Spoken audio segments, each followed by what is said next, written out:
Welcome my dear students. In this video lecture I am going to talk about the first poem from second section, that is Cherry Tree. Let's begin the poem. 8 years have passed since I placed my cherry seed in the grass.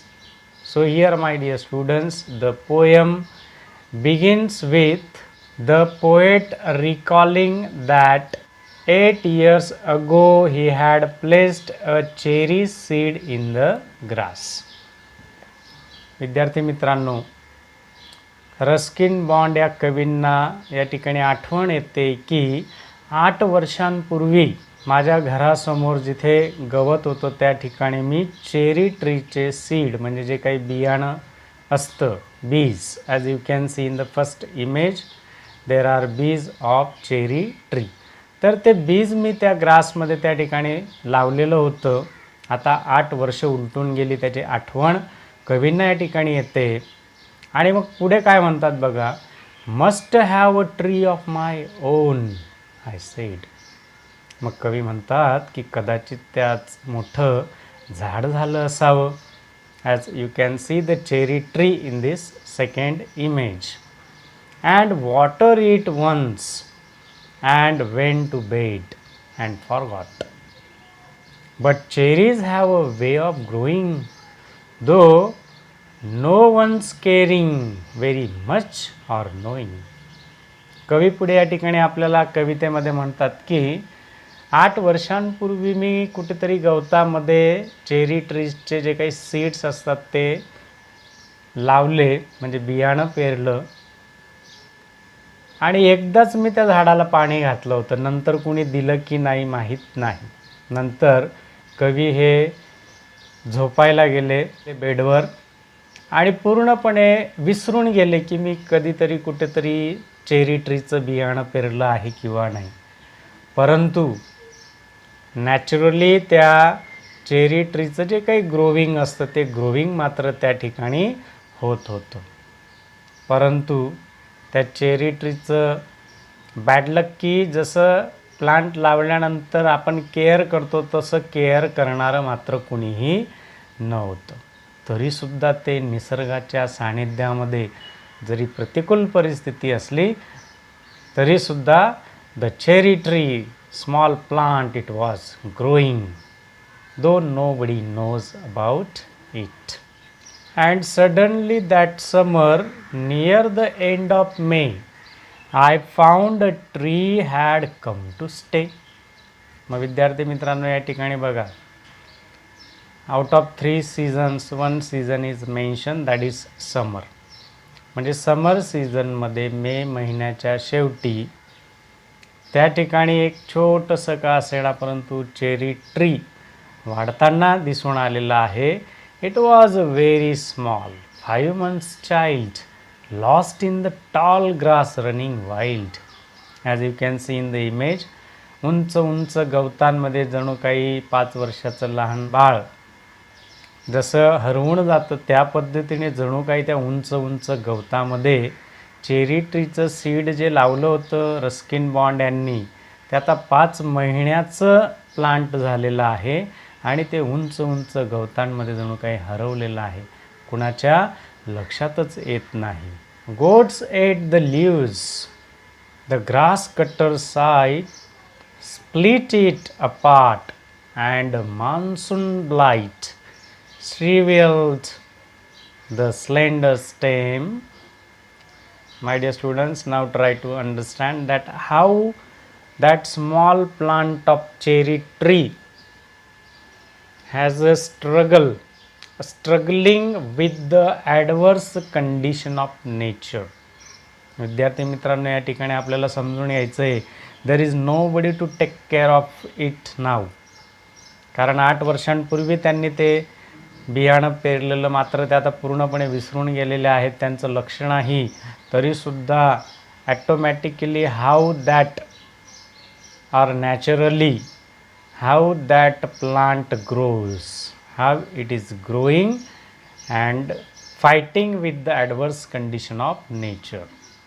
मग आपल्याला समजून घ्यायचं आहे की नेमकं ज्या गवतामध्ये ते बियाणं पेरलेलं होतं कवींनी, Goats ate the leaves as you can see in this image. शेळ्या वगैरे त्या ठिकाणी येतात, गवत खातात आणि त्या गवतामध्ये असलेलं हे प्लांट कदाचित खाल्लं पण जाऊ शकतं. शेळ्या या ठिकाणी गवत त्या ठिकाणी खाताय याचा अर्थ ते प्लांटसुद्धा खाल्लं जाऊ शकतं. म्हणजे किती ॲडवर्स कंडिशन या ठिकाणी या चेरी प्लांटसाठी आहे. द ग्रास कटर साईथ, आणि ग्रास कटर जो काय असतो as you can see in the second image, म्हणजे जे वाढलेलं गवत असतं ते कट करण्यासाठी. Here the scythe means as you can see in this image here, ज्याला आपण विळा म्हणतो. तर त्याच्या सहाय्याने गवत वगैरे कापलं जातं. आणि ग्रास कटर या ठिकाणी ग्रास कटिंग करतोय म्हणजे ह्याचा अर्थ त्या प्लांटला सुद्धा त्या ठिकाणी एक धोका आहे. अँड स्प्लिट इट अपार्ट, आणि कापलेलं जे काही गवत असेल तर ते पूर्णपणे असं काढून वेगवेगळं केलं जातं आहे. A monsoon blight. नाव the second season is mention by the poet here. दुसऱ्या ऋतूचं वर्णन आलेलं आहे बघा विद्यार्थी मित्रांनो. मान्सून, मान्सून आला की त्या ठिकाणी जे काही प्लांट्स असतात ते इट ब्लाइट्स, याचा अर्थ ते कसे डॅमेज होतात. As you can see in this image. And shrivel the slender stem, म्हणजे काय अतिशय नाजूक बारीक असे स्टेम असतात, as you can see in this image. ते पण असे कोरडे पडतात, खराब होतात. तर बघा निसर्गाचा त्या ठिकाणी निसर्गाची जी काय ॲडवर्स कंडिशन आहे समर सीझनमध्ये, मान्सून सीझनमध्ये, तर या ॲडवर्स कंडिशनला फाईट करून नॅचरल जे काही प्लांट असतात ते नॅचरली ग्रो करतात. It means they fight with adverse conditions. In the same way here, the cherry seed which was planted by the poet, now it is transformed into a plant and it is growing but fighting against the adverse condition with nature. Even so, next spring I watch 3 new shoots grow. मग कवींना या ठिकाणी काय म्हणायचं आहे की असं जरी असलं, किती ॲडवर्स कंडिशन असली तरीसुद्धा नेक्स्ट स्प्रिंग सीझनमध्ये, स्प्रिंग सीझन म्हणजे काय विद्यार्थी मित्रांनो, तर वसंत ऋतू. म्हणजे बघा या ठिकाणी अशा पद्धतीने वेगवेगळे ऋतूंचा उल्लेख कवीने केलेला आहे. म्हणजे कुठल्याही प्रकारची सिच्युएशन असली तरीसुद्धा त्याला न डगमगता न घाबरता किंवा त्या अवघड परिस्थितीला सामोरे जाऊन आपलं जे काही नॅचरल फंक्शन आहे ग्रोईंगचं ते या ठिकाणी चेरी ट्रीचं प्लांट करतं आहे. And I watch 3 new shoots grow, आणि मग नवीन 3 अंकुर त्या ठिकाणी उठलेले पाहायला मिळतात. The young tree struggle upward thrust, आणि मग जमिनीतून as you can see the shoots in this image, you can see the shoots. म्हणजे विद्यार्थी मित्रांनो जो अंकुर फुटतो तो अंकुर या ठिकाणी जमिनीतून फुटताना तुम्हाला या इमेजमध्ये दिसून येईल. As you can observe it. आणि जमिनीतून वर येणं म्हणजे साधी सोपी गोष्ट नसते. अपवर्ड थ्रस्ट म्हणजे ते नॅचरली ते प्लांट काय करतं आहे, आपल्या पॉवरने त्या ठिकाणी स्वतःला pull, it is trying to come out of the soil and its arms in the fresh fires lust. आणि असं अग्रेसिव्ह पद्धतीने जी काही डिझायर असते ती जशी आपण पूर्ण करतो त्या पद्धतीने जणू काही हे चेरी ट्रीचं प्लांट बाहेर येण्यासाठी जसे आपण हात पसरवतो त्या पद्धतीने जणू काही ते आपले आर्म्स बाहेर काढून जमिनीतून वरती आलेलं आहे. For light and air and sun. मग कशासाठी? As you can observe this image, there is a sunlight which is required to each and every plant in order to grow properly. जसं ऊन वारा पाऊस आपल्याला मिळाला की चांगल्या पद्धतीने आपण त्या निसर्गामध्ये मॅच होतो की आपली जी काही शारीरिक मानसिक शक्ती असते ती वाढते. त्याच पद्धतीने जे काही नॅचरल प्लांट्स असतात त्यांना नर्चरिंगसाठी म्हणजेच त्यांच्या संगोपनासाठी किंवा त्यांच्या डेव्हलपमेंटसाठी ग्रोईंगसाठी सूर्यप्रकाशाची आणि शुद्ध हवेची सुद्धा गरज असते. तर तो सूर्यप्रकाश मिळवण्यासाठी, ती शुद्ध हवा मिळवण्यासाठी जणू काही या ठिकाणी ह्या चेरी ट्रीचा स्ट्रगल चालू आहे. And it came out of the soil as you can see in this image. जसे विद्यार्थी मित्रांनो आपल्या लाईफमध्ये ॲडवर्स कंडिशन असली की त्यातनं we also try to come out of it, but it requires a hard work or it requires a struggle. We should be ready to face any adverse condition, then we can grow. In the same way this cherry tree plant is growing. आणि ज्यांनी plantation केलेलं आहे Ruskin bond यांनी 8 वर्षांपूर्वी ते तर पूर्णपणे विसरून गेले आहेत. Who watched wandering while time and rain made a miracle from green growing pain.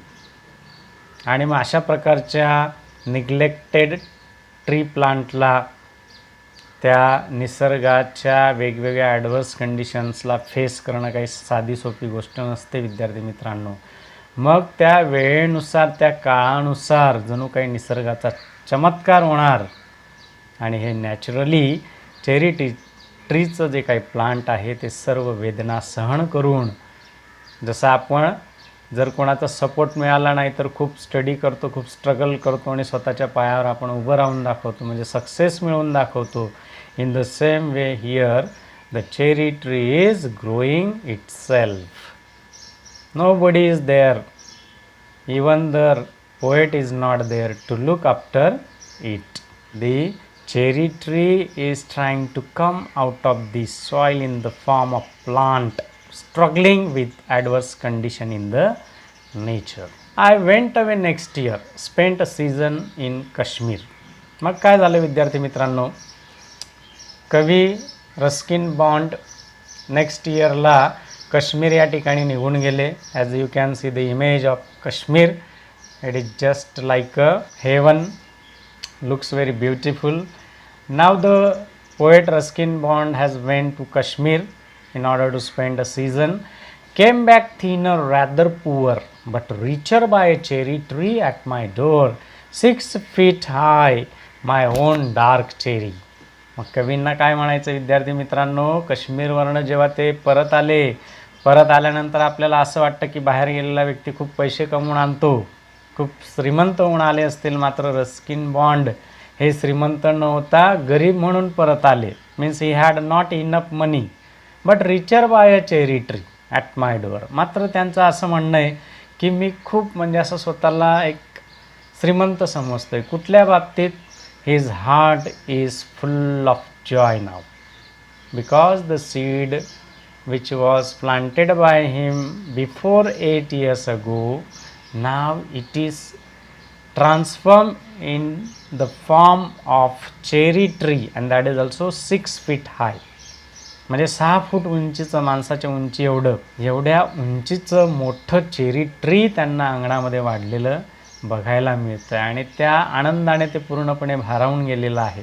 So this poem indicates that the real happiness, great Joy of the poet. As you can see in this image, the cherry tree, and I could scarcely believe it a berry, ripen and jewel in the sun, hung from a branch just one. या ठिकाणी कवींना विश्वास वाटत नाही की मी एका ठिकाणी कुठेतरी गवतात चेरी ट्रीचं सीड पेरलेलं होतं आणि त्याचं एवढं मोठं झाड झालं की त्याच्या फांद्यांना अगदी पिकलेले चेरीज, अगदी डार्क असे त्या ठिकाणी लागलेले आहेत. As you can see in the image, red cherries, okay, hung from a branch just one. And next year there were blossoms small, pink, fragile, quick to fall, at the merest breathe the sweetest breeze.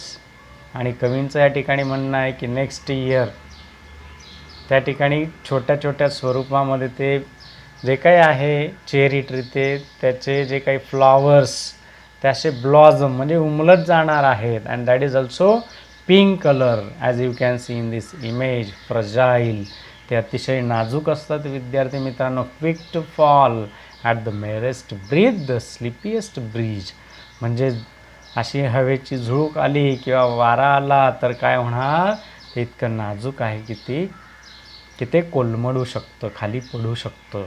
I lay on the grass at ease आणि मग कवी म्हणतात की मी आता return आल्यानंतर दो I had not enough मनी, म्हणजे काश्मीरला जाऊन आलो तरीसुद्धा माझ्याकडे बऱ्याचशा प्रमाणावर पैसे नसले हरकत नाही, but I am very happy, my heart is contented नाव.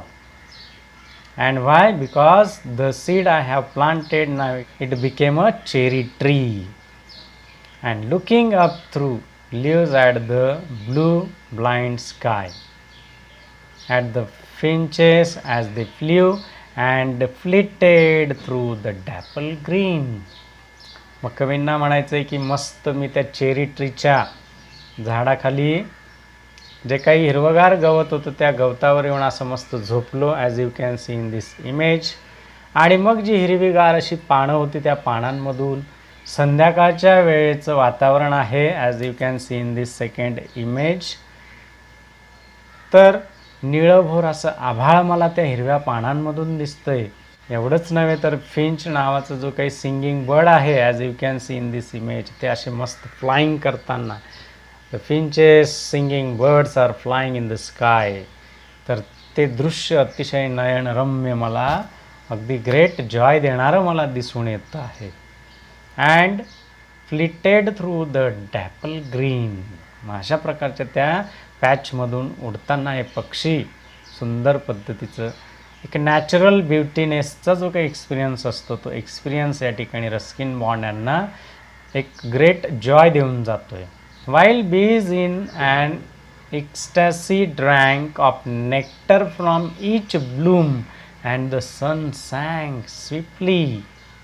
होतं काय विद्यार्थी मित्रांनो, as you can see in this image, ज्या काही बीज म्हणजे मधमाशा असतात त्या सुंदर फुलांच्या जवळ अशा गुणगुण करतात आणि त्यातले जे काही परागकण असतात तर ते परागकण आणि बीज सक करताना आपल्याला इमेजमध्ये दिसून येत आहे. सूर्यास्त झालेला आहे. So this is the time of evening, as you can see in the second image. And the stars turn in the sky. आणि सूर्यास्त झाला म्हणजे आपल्याला माहिती आहे की आकाशामध्ये चांदण्या चमकतात, as you can see in this image. Stars are shining there. And moon moths and singing crickets and I, yes I praise night and stars and tree. मग रस्किन बॉन्ड या कवींना नेमकं काय दिसतंय तर moon moths, as you can see in this image, and singing crickets. म्हणजे हे जे काही कीटक आहेत तर यांची किलबिलाट, यांचा जो काही आवाज आहे त्या पक्ष्यांच्या गाण्याचा तो आवाज कवींना अगदी मधुर आवाज त्यांना आनंद देऊन जातो. Yes I. आणि म्हणून कवी म्हणतात की आजची ही रात्र, आकाशात आलेल्या चांदण्या, ही झाडं, that small the cherry grown by me and the cherry tree which has given me immense joy, pleasure in my life, which I had planted before 8 years ago. आणि म्हणून विद्यार्थी मित्रांनो शेवटी कवींना म्हणायचं आहे की हे छोटंसं एक बियाणं मी पेरलेलं 8 वर्षांपूर्वी पूर्णपणे विसरून गेलो होतो. मी जरी काळजी घेतली नाही तर कुणीही त्याची काळजी घेतली नाही तरीसुद्धा स्वतः ते स्ट्रगल करून ॲडवर्स कंडिशन्सला फाईट करून हा 6 फूट उंचीचं एवढं मोठं चेरी ट्रीचं झाड मी माझ्या हाताने लावलेलं ग्रो झालेलं आहे, वाढलेलं आहे, याचा परमानंद मला या ठिकाणी झालेला आहे. So my dear students, I hope that you have understood the poem clearly. If you have doubt regarding the poem, you can call me, as already I have given you my calling mobile number. So what we should learn from this poem, my dear students, that condition, it doesn't matter in our progress, though it is an adverse one. म्हणजे कुठल्याही प्रकारची परिस्थिती असली तरी त्याला दोष द्यायचा नाही. If you really want to progress in any how condition you can progress. So here cherry tree is an inspirational example for all of us, isn't it my dear students? Yes, exactly. Again, I request to all my dear students, please like, share my videos and don't forget to subscribe it. And you know that if you subscribe my YouTube channel, you will get the notification of my upcoming videos of other lessons and poems. Till the next we meet, keep enjoying English literature with me. Be happy and be healthy.